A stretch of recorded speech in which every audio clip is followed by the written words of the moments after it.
Have you ever wondered how an accountant keeps track of all those financial transactions? The answer lies in the humble yet powerful tool known as the journal entry.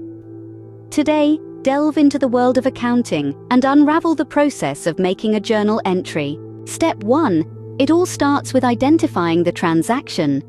Any business activity that involves money or value, from buying a new office chair to making a sale, becomes a transaction that needs recording. Step 2. Determine the accounts affected.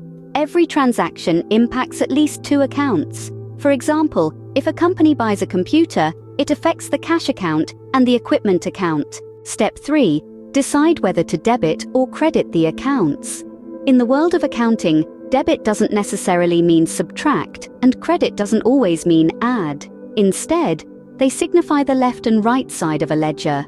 If an account increases, debit it if it's an asset or expense account, and credit it if it's a liability or equity account. Conversely, if an account decreases, credit it if it's an asset or expense account, and debit it if it's a liability or equity account. Step 4. Record the journal entry. Write the date of the transaction, followed by the accounts affected.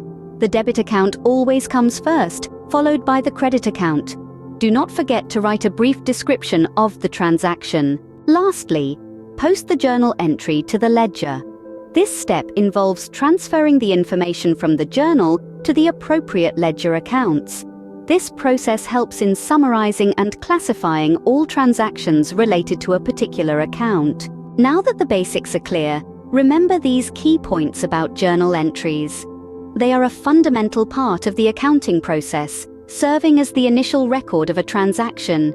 They affect at least 2 accounts. Following the double-entry bookkeeping system, the total debits must always equal the total credits to keep the books balanced. And finally, they provide a chronological record of all financial transactions, making it easier to track and manage a company's finances. So, the next time you come across a transaction, you'll know exactly how to record it using a journal entry. Remember, mastering journal entries means mastering the language of business. It's all about practice and understanding the logic behind each entry.